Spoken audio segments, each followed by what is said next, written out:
Great Expectations by Charles Dickens. Chapter 57. Now that I was left wholly to myself, I gave notice of my intention to quit the chambers in the Temple as soon as my tenancy could legally determine, and in the meanwhile to underlet them. At once I put bills up in the windows, for I was in debt, and had scarcely any money, and began to be seriously alarmed by the state of my affairs. I ought rather to write that I should have been alarmed if I had had energy and concentration enough to help me to the clear perception of any truth, beyond the fact that I was falling very ill. The late stress upon me had enabled me to put off illness, but not to put it away. I knew that it was coming on me now, and I knew very little else, and was even careless as to that. For a day or two I lay on the sofa or on the floor, anywhere, according as I happened to sink down, with a heavy head and aching limbs, and no purpose and no power. Then there came one night, which appeared of great duration, and which teemed with anxiety and horror, and when in the morning I tried to sit up in my bed and think of it, I found I could not do so. Whether I really had been down in Garden Court in the dead of the night, groping about for the boat that I supposed to be there, whether I had 2 or 3 times come to myself on the staircase with great terror, not knowing how I had got out of bed, whether I had found myself lighting the lamp, possessed by the idea that he was coming up the stairs, and that the lights were blown out, whether I had been inexpressibly harassed by the distracted talking, laughing, and groaning of someone, and had half suspected those sounds to be of my own making, whether there had been a closed iron furnace in a dark corner of the room, and a voice had called out over and over again that Miss Havisham was consuming within it. These were things that I tried to settle with myself, and get into some order, as I lay that morning on my bed. But the vapour of a lime-kiln would come between me and them, disordering them all, and it was through the vapour at last that I saw 2 men looking at me. "What do you want?" I asked, starting. "I don't know you." "Well, sir," returned one of them, bending down and touching me on the shoulder, "this is a matter that you'll soon arrange, I dare say, but you're arrested." "What is the debt?" £123, 15/6. Jeweller's account, I think." "What is to be done?" "You had better come to my house," said the man. "I keep a very nice house." I made some attempt to get up and dress myself. When I next attended to them, they were standing a little off from the bed, looking at me. I still lay there. "You see my state," said I. "I would come with you if I could, but indeed I am quite unable. If you take me from here, I think I shall die by the way." Perhaps they replied, or argued the point, or tried to encourage me to believe that I was better than I thought. Forasmuch as they hang in my memory by only this one slender thread, I don't know what they did, except that they forbore to remove me. That I had a fever, and was avoided, that I suffered greatly, that I often lost my reason, that the time seemed interminable, that I confounded impossible existences with my own identity, that I was a brick in the house wall, and yet entreating to be released from the giddy place where the builders had set me, that I was a steel beam of a vast engine, clashing and whirling over a gulf, and yet that I implored in my own person to have the engine stopped, and my part in it hammered off, that I passed through these phases of disease, I know of my own remembrance, and did, in some sort, know at the time. That I sometimes struggled with real people, in the belief that they were murderers, and that I would all at once comprehend that they meant to do me good, and would then sink exhausted in their arms, and suffer them to lay me down, I also knew at the time.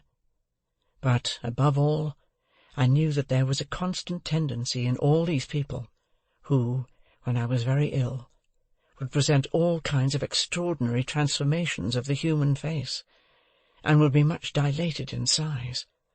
Above all, I say, I knew that there was an extraordinary tendency in all these people, sooner or later, to settle down into the likeness of Joe. After I had turned the worst point of my illness, I began to notice that while all its other features changed, this one consistent feature did not change. Whoever came about me still settled down into Joe. I opened my eyes in the night, and I saw in the great chair at the bedside Joe. I opened my eyes in the day, and sitting on the window-seat, smoking his pipe in the shaded open window, still I saw Joe. I asked for cooling drink, and the dear hand that gave it me was Joe's. I sank back on my pillow after drinking, and the face that looked so hopefully and tenderly upon me was the face of Joe.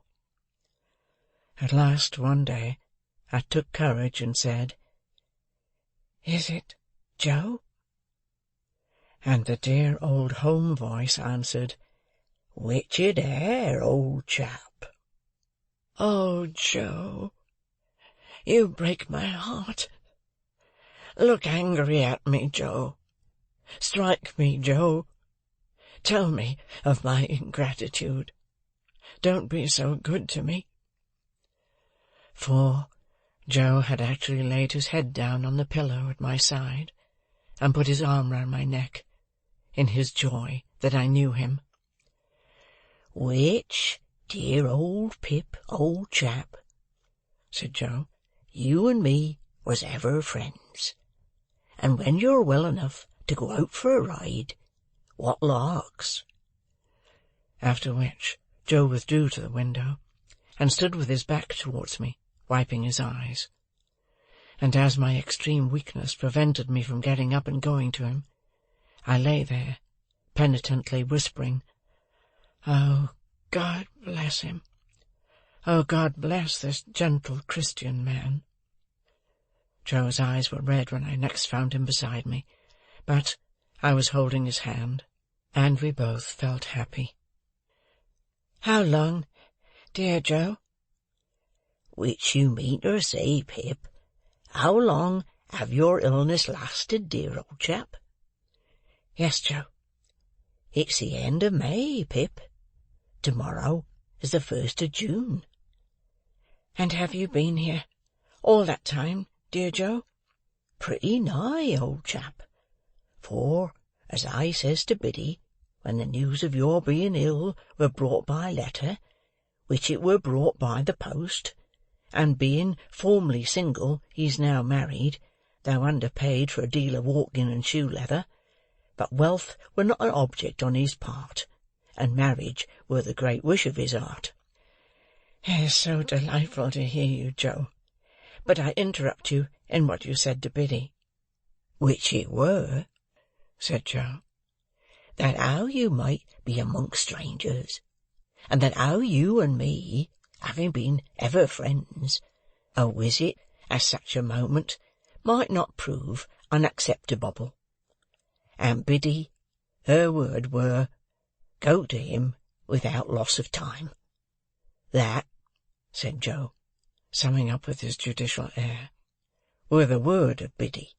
Go to him, Biddy said, without loss of time.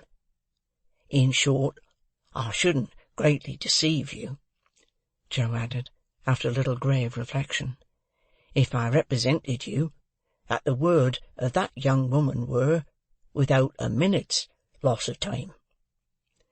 There Joe cut himself short, and informed me that I was to be talked to in great moderation, and that I was to take a little nourishment at stated frequent times, whether I felt inclined for it or not, and that I was to submit myself to all his orders. So I kissed his hand and lay quiet, while he proceeded to indite a note to Biddy with my love in it. Evidently, Biddy had taught Joe to write. As I lay in bed, looking at him, it made me, in my weak state, cry again with pleasure to see the pride with which he set about his letter. My bedstead, divested of its curtains, had been removed, with me upon it, into the sitting-room, as the airiest and largest, and the carpet had been taken away, and the room kept always fresh and wholesome night and day. At my own writing-table, pushed into a corner and cumbered with little bottles, Joe now sat down to his great work. First, choosing a pen from the pen-tray, as if it were a chest of large tools, and tucking up his sleeves as if he were going to wield a crowbar or sledge-hammer. It was necessary for Joe to hold on heavily to the table with his left elbow, and to get his right leg well out behind him before he could begin. And when he did begin, he made every down-stroke so slowly that it might have been 6 feet long, while at every upstroke I could hear his pen spluttering extensively. He had a curious idea that the inkstand was on the side of him where it was not, and constantly dipped his pen into space, and seemed quite satisfied with the result. Occasionally he was tripped up by some orthographical stumbling-block, but on the whole he got on very well indeed, and when he had signed his name, and had removed a finishing blot from the paper to the crown of his head with his 2 forefingers, he got up and hovered about the table, trying the effect of his performance from various points of view as it lay there, with unbounded satisfaction. Not to make Joe uneasy by talking too much, even if I had been able to talk much, I deferred asking him about Miss Havisham until next day. He shook his head when I then asked him if she had recovered. "Is she dead, Joe?" "Why, you see, old chap," said Joe, in a tone of remonstrance, and by way of getting at it by degrees, "I wouldn't go so far as to say that, for that's a deal to say, but she ain't—" "Living, Joe?" "That's nigher where it is," said Joe. "She ain't living." "Did she linger long, Joe?" "Arter you was took ill, pretty much about what you might call, if you was to put to it, a week," said Joe, still determined, on my account, to come at everything by degrees. "Dear Joe, have you heard what becomes of her property?" "Well, old chap," said Joe, "it do appear that she had settled the most of it, which I mean to say tied up on Mrs. Stella. But she had wrote out a little cockle shell in her own hand a day or 2 afore the accident, leaving a cool 4,000 to Mr. Matthew Pocket. And why do you suppose, above all things, Pip, she left that cool 4,000 unto him? Because of Pip's account of him, the said Matthew. I'm told by Biddy that air the writing," said Joe, repeating the legal turn, as if it did him infinite good. "Account of him, the said Matthew, and a cool 4,000, Pip." I never discovered from whom Joe derived the conventional temperature of the £4,000, but it appeared to make the sum of money more to him, and he had a manifest relish in insisting on its being cool. This account gave me great joy, as it perfected the only good thing I had done. I asked Joe whether he had heard if any of the other relations had any legacies. "Miss Sarah," said Joe, "she have £25 per annum for to buy pills on account of being bilious. Miss Georgiana, she have £20 down. Mrs. What's the name of them wild beasts with humps, old chap?" "Camels," said I, wondering why he could possibly want to know. Joe nodded. Mrs. Campbell's, by which I presently understood he meant Camilla, she have £5 for to buy rushlights to put her in spirits when she wake up in the night. The accuracy of these recitals was sufficiently obvious to me to give me great confidence in Joe's information. And now, said Joe, you ain't that strong yet, old chap, that you can take in more, nor one additional shovelful to-day. Old Orlick, he's been a-busting open a dwelling-house. Whose? Said I. Not, I grant you, but what his manners is given to blusterous, said Joe, apologetically. Still, a Englishman's house is his castle, and castles must not be busted, except when done in war-time. And what's more, the failings on his part, he were a corn and seedsman in his heart. Is it Pumblechook's house that has been broken into, then? That's it, Pip, said Joe.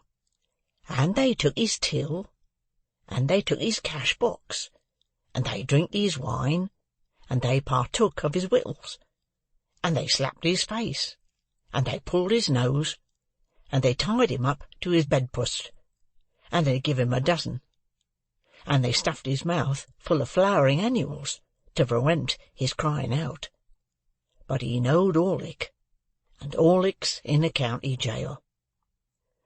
By these approaches we arrived at unrestricted conversation. I was slow to gain strength, but I did slowly and surely become less weak, and Joe stayed with me, and I fancied I was little Pip again. For the tenderness of Joe was so beautifully proportioned to my need that I was like a child in his hands.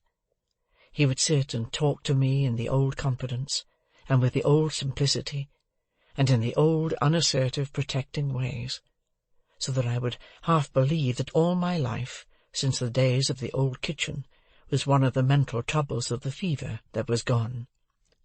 He did everything for me, except the household work, for which he had engaged a very decent woman, after paying off the laundress on his first arrival. Which I do assure you, Pip, he would often say, in explanation of that liberty, I found her a-tapping the spare bed, like a cask of beer, and drawing off the feathers in a bucket for sale, which she would have tapped you on next, and drawed it off with you a-lying on it, and was then a-carrying away the coals gradually in the soup tureen and vegetable dishes, and the wine and spirits in your Wellington boots. We looked forward to the day when I should go out for a ride, as we had once looked forward to the day of my apprenticeship. And when the day came, and an open carriage was got into the lane, Joe wrapped me up, took me in his arms, carried me down to it, and put me in, as if I were still the small helpless creature to whom he had so abundantly given of the wealth of his great nature. And Joe got in beside me, and we drove away together into the country, where the rich summer growth was already on the trees and on the grass, and sweet summer scents filled all the air. The day happened to be Sunday, and when I looked on the loveliness around me, and thought how it had grown and changed, and how the little wild flowers had been forming, and the voices of the birds had been strengthening by day and by night, under the sun and under the stars, while poor I lay burning and tossing on my bed, the mere remembrance of having burned and tossed there came like a check upon my peace. But when I heard the Sunday bells, and looked around a little more upon the outspread beauty, I felt that I was not nearly thankful enough, that I was too weak yet to be even that, and I laid my head on Joe's shoulder, as I had laid it long ago when he had taken me to the fair, or where not, and it was too much for my young senses. More composure came to me after a while, and we talked as we used to talk, lying on the grass of the old battery. There was no change whatever in Joe. Exactly what he had been in my eyes then, he was in my eyes still, just as simply faithful and as simply right. When we got back again, and he lifted me out and carried me, so easily, across the court and up the stairs, I thought of that eventful Christmas day when he had carried me over the marshes. We had not yet made any allusion to my change of fortune, nor did I know how much of my late history he was acquainted with. I was so doubtful of myself now, and put so much trust in him, that I could not satisfy myself whether I ought to refer to it when he did not. "Have you heard, Joe?"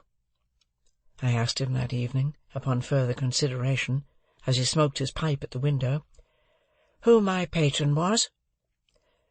"I heard," returned Joe, "as it were not Miss Havisham, old chap." "Did you hear who it was, Joe?" "Well, I heard as it were a person what sent the person what give you the bank notes at the Jolly Bargeman, Pip." "So it was." "Astonishing," said Joe, in the placidest way. "Did you hear that he was dead, Joe?" I presently asked, with increasing diffidence. "Which? Him as sent the bank notes, Pip?" "Yes." "I think," said Joe, after meditating a long time, and looking rather evasively at the window-seat, "as I did hear tell that how he were something or another in a general way in that direction." "Did you hear anything of his circumstances, Joe?" "Not particular, Pip." "If you would like to hear, Joe," I was beginning, when Joe got up and came to my sofa. "Look'ee here, old chap," said Joe, bending over me. "Ever the best of friends, ain't us, Pip?" I was ashamed to answer him. "Wery good, then," said Joe, as if I had answered. "That's all right. That's agreed upon. Then why go into subjects, old chap, which as betwixt two such must be for ever unnecessary? There's subjects enough as betwixt two such, without unnecessary ones. Lord, to think of your poor sister and her rampages! And don't you remember Tickler?" "I do indeed, Joe." "Look'ee here, old chap," said Joe, "I done what I could to keep you and Tickler in sunders, but my power were not always fully equal to my inclinations. For when your poor sister had a mind to drop into you, it were not so much," said Joe, in his favourite argumentative way, "that she dropped into me too. If I put myself in opposition to her, but that she dropped into you all was heavier for it. I noticed that. It ain't a grab at a man's whisker, not yet a shake or two of a man, to which your sister was quite welcome. That 'ud put a man off from getting a little child out of punishment. But when that little child is dropped into, heavier, for that grab of whisker or shaking, and that man naturally up and says to himself, 'Where is the good as you are a-doing?' 'I grant you, I see the harm,' says the man, 'but I don't see the good. I call upon you, sir, therefore, to find out the good.'" "The man says," I observed, as Joe waited for me to speak. "The man says," Joe assented. "Is he right, that man?" "Dear Joe, he's always right." "Well, old chap," said Joe, "then abide by your words. If he's always right, which in general he's more likely wrong, he's right when he says this. Supposing ever you kep any little matter to yourself when you was a little child, you kep it mostly because you knowed as J. Gargery's power to part you and Tickler in sunders were not fully equal to his inclinations. Therefore, think no more of it as betwixt two sech, and do not let us pass remarks upon unnecessary subjects. Biddy give herself a deal of trouble with me afore I left, for I am almost awful dull, as I should view it in this light, and, viewing it in this light, as I should so put it. Both of which," said Joe, quite charmed with his logical arrangement, "being done, now this to you a true friend, say, namely, you mustn't go a overdoing on it, but you must have your supper and your wine and water, and you must be put betwixt the sheets." The delicacy with which Joe dismissed this theme, and the sweet tact and kindness with which Biddy, who with her woman's wit had found me out so soon, had prepared him for it, made a deep impression on my mind. But whether Joe knew how poor I was, and how my great expectations had all dissolved, like our own marsh mists before the sun, I could not understand. Another thing in Joe that I could not understand when it first began to develop itself, but which I soon arrived at a sorrowful comprehension of, was this. As I became stronger and better, Joe became a little less easy with me.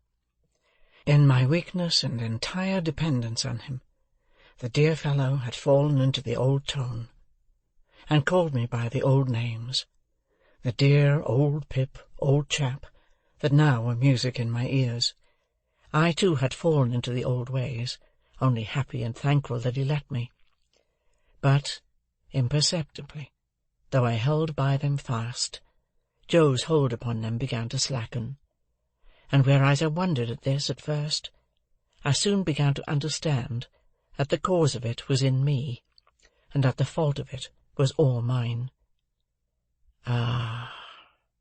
Had I given Joe no reason to doubt my constancy, and to think that in prosperity I should grow cold to him and cast him off?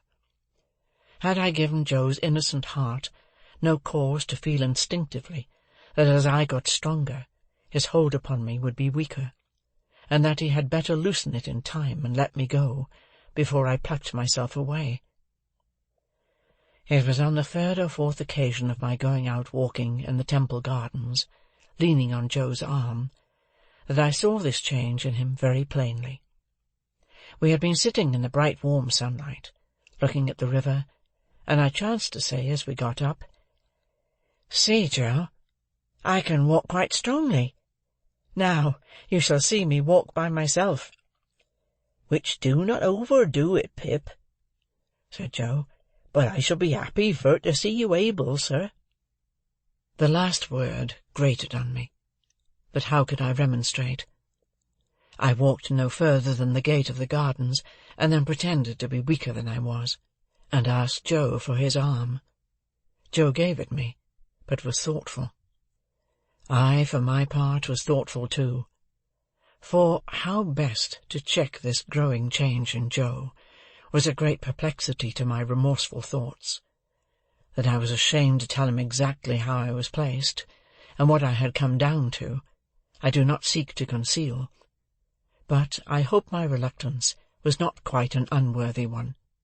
He would want to help me out of his little savings, I knew, and I knew that he ought not to help me, and that I must not suffer him to do it.